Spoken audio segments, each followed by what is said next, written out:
Nia You're doing Coleman a pressed her wonderful father's job, phone against Nia. her chest Look, and he's did not making a breathe. snowball. Snow was That's falling in right. slow, Let's see what fat happens flakes over the next. Caldwell estate. And through the frosted glass of the old We need to find where conservatory, this was she could see taken. her father's employer walking very toward the important, black car Nia. waiting in the I think I circular remember drive. now. She had heard It was something near the the night old before that she playground. was never supposed to hear. Two voices whispering behind the glass wall while she hid among the ferns, and now the words replayed in her mind like a bell that would not stop ringing. She pushed through the conservatory door and ran, her boots kicking up powder behind her. "Mr. Caldwell, wait," she called out, her small voice cracking against the cold morning air. Andrew Caldwell turned with one hand already resting on the door handle, surprise flashing across his face at the sight of his groundskeeper's daughter sprinting toward him through the snow, her dark skin flushed from the cold, her twin braids strung with small white beads that clicked together as she ran. "Don't get in the car," Nia said, gasping, snowflakes catching in her braids.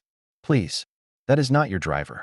If a story about courage, snow, and second chances is the kind that stays with you long after it ends, hit subscribe to Winter Veil and tap the bell so you never miss what comes next, and please stay with me until the very end, because this one turns in a direction you will not expect.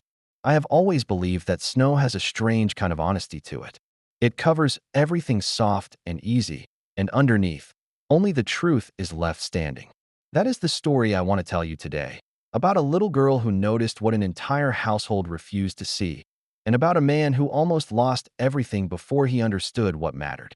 Caldwell Hall sat at the edge of a small Vermont town called Ridgemont, an hour outside Stowe, where the mountains closed in tight around the valley and winter arrived early and stayed late every single year. The house had been built by Andrew's grandfather out of gray stone and dark timber, and by December the whole property looked like something lifted out of a snow globe, the long drive lined with bare maples, the orchard beyond the west wing buried under drifts that sometimes reached a man's waist. It was, in Andrew's opinion, the most beautiful place on earth in winter, and also, he was only now beginning to understand, the loneliest. Andrew Caldwell was 42 years old, tall and broad-shouldered, with dark hair silvering faintly at the temples and the kind of steady gray-blue eyes that made boardrooms go quiet when he spoke. He had built Caldwell Logistics from 3 delivery trucks into a company that moved freight across half the country, and he had done it by trusting almost no one completely, which was why the sight of a 9-year-old girl standing between him and his car made him pause instead of laughing it off. "Not my driver," Andrew repeated slowly, studying the man behind the wheel, a stranger in a dark coat who kept his face turned carefully away. "Walter has driven me for 6 years. That's Walter's car." "It isn't him," Nia said, holding up her father's phone with both hands, the way she had seen him hold a rare seedling, something fragile and important. "I heard them. Your wife and a man in the greenhouse last night. They said the driver would be different today and that you wouldn't notice because you never notice anything except your phone." Andrew felt something cold settle low in his stomach that had nothing to do with the Vermont wind cutting across the drive. He glanced once more at the stranger in the driver's seat, then took Nia gently by the shoulder and steered her back toward the conservatory, out of the man's line of sight, snow crunching under both their boots. Inside the warm glass room, surrounded by the last of his mother's winter roses, Nia's hands were shaking as she held out the phone. "Play it," Andrew said quietly, and she did, and for the next 90 seconds he stood completely still while his wife's voice, unmistakable even through the tinny recording, discussed exactly how long a man could survive without food in an unheated cabin before people started to worry. The night before, Nia had been curled up behind the potting bench in the conservatory long after she should have been in bed, hiding not out of any suspicion, but simply because the greenhouse at night was her favorite place in the world, warm and green when everything outside was white and dead. She had heard the side door open and Camille's low voice first, careful and clipped. "You're certain the driver won't ask questions," Camille had said, and a man's voice, thinner and more nervous, had answered that the driver had debts of his own and would do exactly as he was told for the money they were offering. "Once he's in the car, it's finished," the man had said.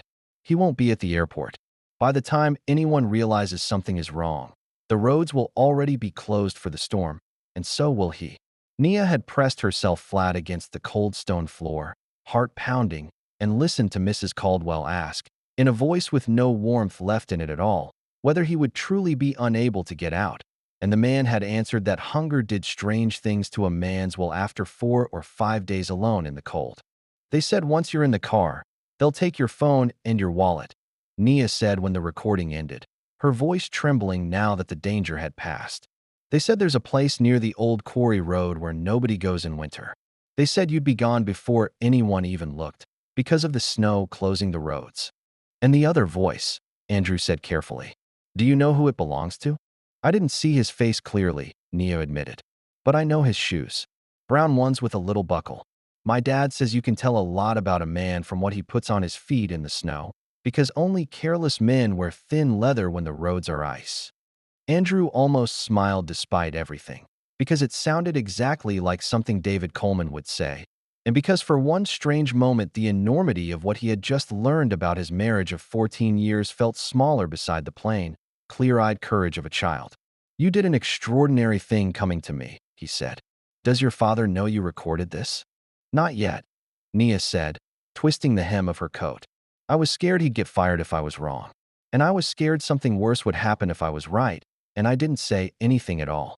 You were right to be scared of both, Andrew told her, crouching down so they were eye to eye, snow still melting in her braids. But you chose the harder thing anyway. That matters more than you know. For now, I need you to tell no one else what you heard, not even your father, until I understand exactly what I am dealing with. Can you do that? Nia nodded, solemn as a soldier, and Andrew watched her walk back toward the caretaker's cottage at the edge of the property, a small dark coat against an enormous white field, and felt, not for the first time that winter, that the people who worked his land understood his life better than the people who shared his bed. He did not get in the car that morning. He told the driver, whoever he really was, that his meeting had been moved, and he watched from an upstairs window as the black car pulled away down the long drive and disappeared into the falling snow, taking with it whatever plan had been built around his disappearance. Camille Caldwell found him in his study an hour later, elegant, as always in pale cashmere, her blonde hair pulled back, her ice blue eyes sharp with something that might have been concern or might have been calculation. You missed the car, she said. I thought the Denver trip was important. You talked about nothing else for 2 weeks. Something came up, Andrew said, not looking away from his laptop screen. I'll reschedule. You never rescheduled Denver, Camille said, studying him the way she studied a painting she suspected might be a forgery. Are you feeling all right? You look pale. I didn't sleep well, Andrew said, which was, for the first time and longer than he could remember, entirely true. He watched his wife's face for a long moment, searching for some crack in the smooth surface she presented to the world, and found nothing, because Camille Caldwell had spent 14 years learning exactly how to give nothing away, and he understood now that this had never been an accident. Dinner that night was a quiet, careful performance, Camille asking polite questions about the Denver trip he had postponed while Andrew answered in the flattest, most ordinary voice he could manage, watching her over the candlelight the way he might have studied a competitor's balance sheet, looking for the number that didn't add up. You've barely touched your food, Camille observed, setting down her wine glass with a small, precise click against the table. Is something bothering you, Andrew? Just tired, he said. The trip, the weather. Everything feels heavier this time of year. Winter does that to people, Camille said, and smiled a smile that did not quite reach her eyes. And Andrew thought, not for the first time that week, how strange it was to sit across from someone for 14 years and only now begin to see her clearly. The way frost sometimes had to melt off a window before you could finally see what was standing on the other side of the glass. Later that night, once the house had gone quiet, he called Owen Faulkner, a friend from law school who had left corporate practice years ago to run a small private investigation firm out of Burlington, the kind of man who answered his phone on the second ring, even at 9 at night. I need something quiet, Andrew said. Insurance records, phone records, whatever you can find on my wife without her knowing you're looking. And I need it fast. That's a hell of a request for a Tuesday, Owen said. Talk to me, Andrew. What happened? A 9-year-old girl just saved my life, Andrew said, and told him everything. The recording, the strange driver, the whispered plan behind the glass walls of his own greenhouse. And by the time he finished, Owen's voice on the other end had gone flat and serious in a way Andrew had heard only once before. the night Owen's own brother had gone missing on a mountain trail years ago. "Give me 2 days," Owen said finally. "And Andrew, be careful who pours your coffee in the morning." Simone had spent that same evening at the kitchen table, helping Mia sound out a spelling list, patient in a way that had nothing to do with duty and everything to do with genuinely liking the small, sharp-tongued girl across from her. "You always know the hard words," Mia told her, chin propped on her hands. "Even the ones with silent letters that don't make any sense." Simone had laughed and told her that grown-ups didn't actually know anything. They just pretended long enough that eventually it became true. And Mia had laughed too, not knowing yet that within a week her own quiet courage would prove that particular lesson wrong. The snow kept falling that week, blanketing the long drive and the orchard and the quiet caretaker's cottage where David Coleman had lived with his daughter since Nia was 3 years old. Ever since her mother had passed and David had taken the groundskeeper position at Caldwell Hall because it came with a warm house and good schools and a man who paid on time.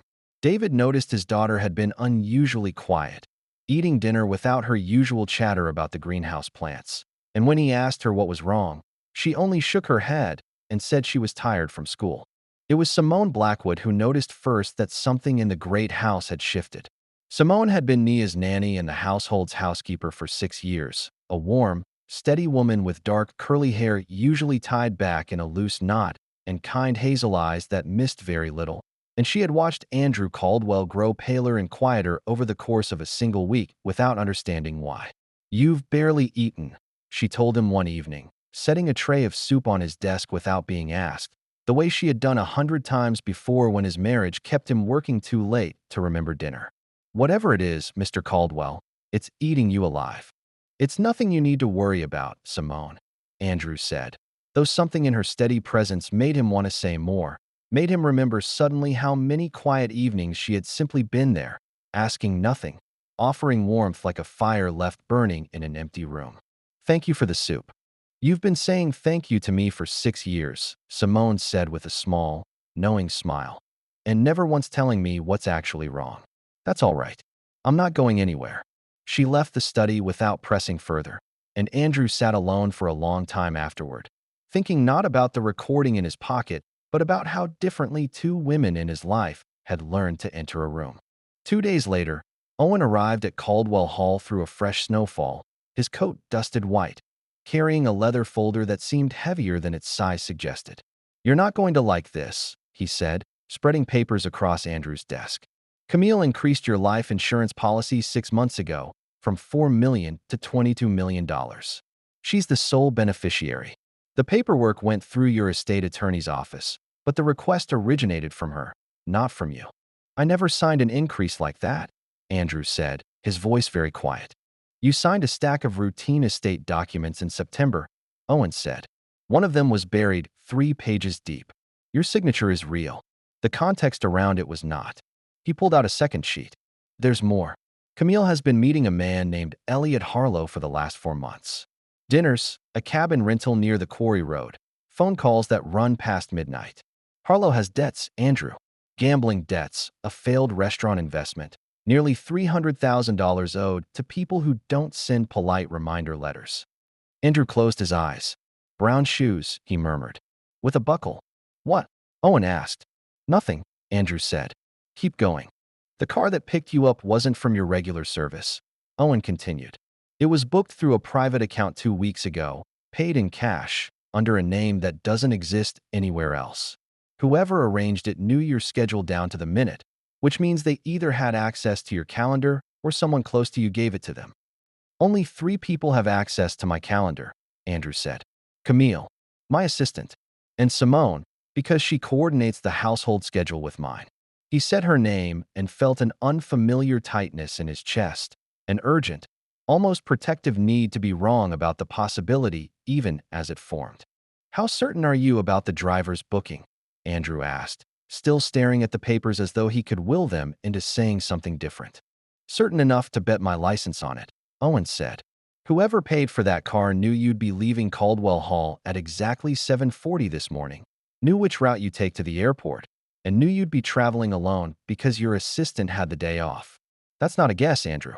That's someone who has watched your life closely for a long time." He tapped the folder twice, the way he used to tap a legal brief before handing it across a courtroom table. The question you need to answer isn't whether this is real. It's how far you're willing to let it go before you act. I checked Simone Blackwood first, actually, Owen said gently, watching his friend's face. 6 years of employment, spotless record, no unusual transactions, no calls to Harlow or anyone connected to him.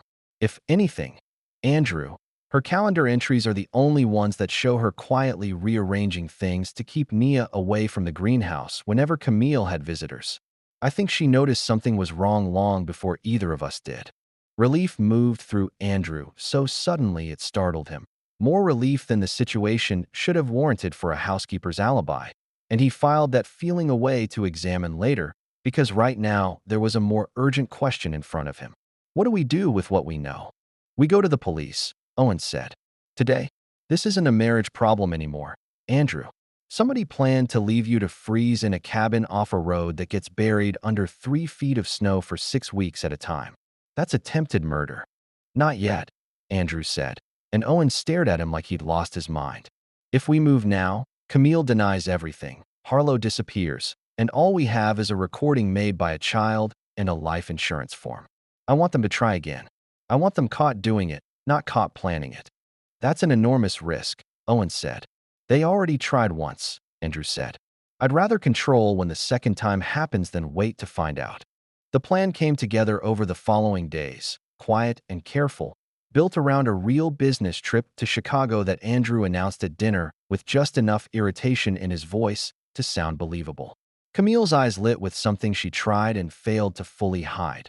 A flicker of relief, so small most people would have missed it, but Andrew had spent 14 years learning to read the smallest movements on his wife's face, and he saw it clearly now for what it was.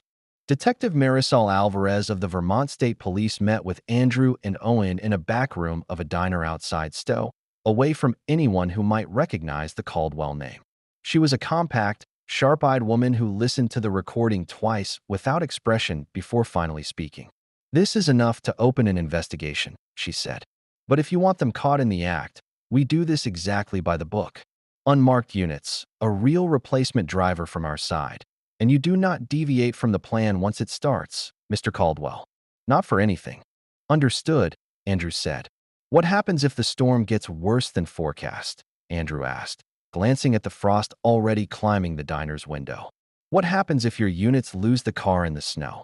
Then we rely on the tracker sewn into the lining of your coat, which you will not remove for any reason between now and the moment I tell you it's over, Alvarez said, sliding a small black button across the table that looked, to Andrew's eye, almost exactly like a shirt fastener. I've worked 3 cases like this in 11 years, Mr. Caldwell. 2 of them ended exactly the way we planned. I intend for this to be the 3rd. One more thing, Alvarez added, glancing at the folder Owen had brought. This girl who recorded the conversation. She's a material witness now. I need to speak with her, and her father needs to know what's happening, for her safety as much as for the case. That evening, Andrew walked down to the caretaker's cottage himself for the first time in longer than he could remember, snow falling steadily around him under the porch lights, and told David Coleman everything.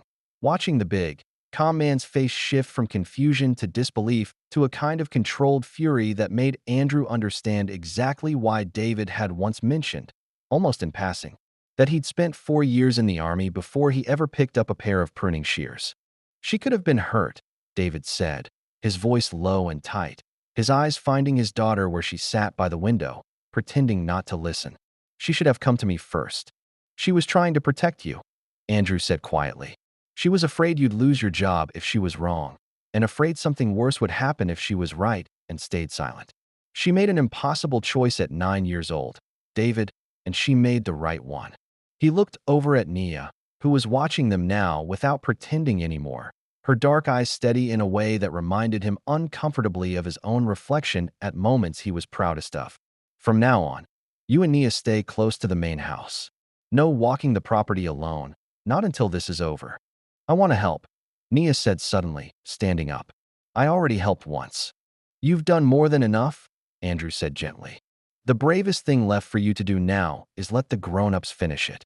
The night before the trap was set, Simone found Andrew standing alone in the conservatory among his mother's roses. snow piling silently against the glass panes outside, and for once she did not bring soup or coffee or any excuse to be near him. She simply stood beside him in the quiet, hands folded, and after a long moment Andrew found himself telling her everything. The recording, the insurance policy, Elliot Harlow's debts, the fake driver waiting to take him somewhere the snow would swallow without a trace. Simone listened without interrupting, her face growing pale but steady, and when he finished she reached out and took his hand without seeming to think about it at all. "I always felt something was wrong in this house," she said quietly. "I told myself it wasn't my place to say so. I'm sorry I didn't trust that feeling sooner." "You kept Nia away from the greenhouse whenever Camille had visitors," Andrew said. "Owen found it in the schedule. You noticed something before any of the rest of us did." "I noticed how cold that room felt whenever certain people were in it," Simone said simply. "Cold like the outside had gotten in somehow, even with the heat running. I suppose I just followed the warmth instead and kept the children near it." She looked up at him then, hazel eyes steady in the low light, and for a moment neither of them said anything else, because there are some truths that arrive quietly and do not need to be spoken aloud to be understood by both people standing in the room. The morning of the trip broke clear and brutally cold, the kind of cold that turns snow into something that squeaks underfoot instead of crunching, and Andrew Caldwell walked out to his car with his heart hammering in a way it had not since the earliest, most desperate years of building his company. The driver waiting for him was new again, a stranger with the same careful way of avoiding his eyes, and this time Andrew got in without hesitation, because 3 unmarked cars were already idling half a mile down the private road, and Detective Alvarez had promised him she would not lose sight of the vehicle even if the storm rolling in from the west buried the roads. The storm came faster than the forecast had promised, a wall of white swallowing the mountain road within 20 minutes, and Andrew watched the driver's knuckles whiten on the wheel as visibility dropped to almost nothing. "This isn't the way to the airport," Andrew said calmly, watching the man's shoulders tense. "There's traffic on the main route," the driver said, the same tired lie he'd clearly been told to use. "This road is faster." "There is no traffic in a blizzard," Andrew said, "and this road does not go to the airport. It goes to the quarry." He watched the man's jaw tighten, watched fear flicker across his face for the first time. "You were paid in cash, weren't you? No records, no company connection, just a man with debts of his own and a very bad choice in front of him." "I don't know what you're talking about," the driver said, but his voice had already started to shake. "There are unmarked police cars behind us right now," Andrew said, "and more waiting at the quarry gate. The people who hired you have already been watched for days. When this is over, they will not protect you.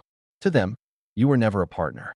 You were a tool, and tools get discarded the moment they've served their purpose. You still have a choice. Drive through that gate and become part of a kidnapping case, or turn this car around right now and become a witness instead." For a long, terrible moment, the only sound was the wind screaming against the windows and the tires struggling for grip on the buried road. And then the driver wrenched the wheel hard to the right, skidding to a stop in the swirling white, hands raised before Andrew had even finished speaking. Behind them, headlights emerged one by one out of the storm, and Detective Alvarez's voice crackled over a radio Andrew hadn't known was hidden beneath the dashboard, confirming the arrest was already underway. At the quarry gate, the driver, whose name turned out to be Curtis Boyle, sat shivering in the back of a state police cruiser and began talking before Detective Alvarez had even finished reading him his rights, the way frightened men often do once the weight of a plan is no longer theirs to carry alone. "I didn't know they meant for him to actually die out there," Curtis said, his voice cracking. "They told me it was just a scare, just to shake loose some money, that somebody would find him in a day or two. I didn't know about the insurance until last week, and by then I already owed the man who set it up more than I could ever walk away from clean." Alvarez wrote it all down without comment, because she had heard variations of that same excuse from 100 frightened men before, and because she knew that whatever Curtis Boyle had or hadn't understood, he had still driven a car toward a mountain road in a blizzard with a man's life sitting in the back seat. But 3 miles away, at Caldwell Hall, the storm had knocked out power along the private road, and Elliot Harlow, who had been watching from a car parked near the property line waiting for confirmation the plan had worked, saw instead 2 unmarked vehicles racing back toward the main house far too quickly. Something had gone wrong. And Elliot Harlow, cornered and desperate with everything he owed hanging over his head, did not run toward the highway the way a smarter man might have. He ran instead toward the one piece of leverage he still had left, the child who had somehow heard what she should never have heard. And Camille, watching from an upstairs window with her hands pressed white against the glass, understood with sudden horror what he intended to do. Nia was in the conservatory when Elliot Harlow came through the side door, snow blowing in around him, his brown shoes with the small buckle leaving wet prints across the stone floor exactly as her father had once described. "You're the girl," he said, breathing hard, his voice cracking with panic rather than menace, which somehow made it worse. "You're the one who recorded us." Nia backed toward the roses, her heart slamming against her ribs, but she did not scream, because some instinct told her that screaming might make everything happen faster instead of slower, and slower was the only thing she had left to work with. "My dad knows I'm in here," she said, forcing her voice steady even as it shook at the edges. "He checks on me every 20 minutes. He's probably already coming." It was not entirely true, but it was true enough to matter, because at that exact moment the conservatory door burst open behind Elliot Harlow, and David Coleman filled the doorway like something out of the old stories Nia loved, snow swirling around his shoulders, his voice low and terrible in a way his daughter had never heard before. "Get away from her," David said, and Elliot Harlow, who had built his entire plan around men with soft hands and softer courage, turned to find himself facing a man who had spent 4 years learning exactly how to be dangerous and 12 years since then choosing, every single day, not to be. Elliot did not fight. He simply crumpled, all the desperate energy that had carried him this far collapsing at once. And by the time Detective Alvarez's unmarked cars reached the main house minutes later, he was sitting on the cold conservatory floor among the scattered rose petals, shaking, waiting for whatever came next, while Nia stood safely behind her father's broad back, watching the snow keep falling outside the glass as though nothing at all had happened. Camille Caldwell was taken from the house an hour after that, her pale composure finally, completely gone, replaced by something raw and furious that she did not bother hiding anymore now that hiding no longer served any purpose. 14 years, Andrew," she said as officers waited to lead her out, her voice breaking on the number in a way that almost sounded like grief, though for what, Andrew could no longer be certain. 14 years of empty dinners and business trips, and you wonder why I stopped waiting for you to come home. I wonder how waiting for someone becomes a reason to want them dead," Andrew said quietly, and Camille had no answer for that, only silence, and then the sound of the front door closing behind her for what both of them understood would be the last time. The case moved through the courts faster than Owen had predicted, helped along by Curtis Boyle's full cooperation and the recording a 9-year-old girl had made on her father's phone, which the district attorney later called, in open court, one of the clearest pieces of evidence she had encountered in 20 years of practice. Elliot Harlow pleaded guilty to conspiracy and attempted kidnapping rather than risk a trial. Hoping for leniency, he did not entirely receive, and Camille Caldwell, facing the same charges alongside insurance fraud, accepted a plea deal that would keep her behind Vermont's gray winter skies for a considerably longer stretch than she had ever imagined spending anywhere without a view. Local papers ran the story for weeks, always circling back to the same detail that seemed to matter most to readers, that the entire plot had unraveled because a groundskeeper's daughter refused to stay quiet about a stranger's shoes. That night, after the police cars had finally left and the conservatory floor had been swept clean of scattered rose petals and melted snow, David Coleman sat on the edge of his daughter's bed longer than he had in years, watching her fight sleep the way she always did when her mind was too full to let her body rest. "I was so scared, Dad," Nia finally admitted, her voice small in the dark. "Not when I told Mr. Caldwell about the car. Scared after, when that man came into the greenhouse. I thought about running, but my feet wouldn't move." "Your feet not moving doesn't mean you weren't brave," David said, smoothing a hand over her braids. "Brave isn't never being scared, baby. Brave is doing the right thing anyway, even when your whole body is telling you to run. You did that twice in 1 week. Most grown men never do it once in their whole lives." Nia finally drifted off somewhere in the middle of his sentence, and David sat with her a long while after, watching snow gather silently on the windowsill, more grateful than he had words for that the worst had passed them by. The house felt strange in the days that followed, too quiet in some rooms and too loud with relief in others.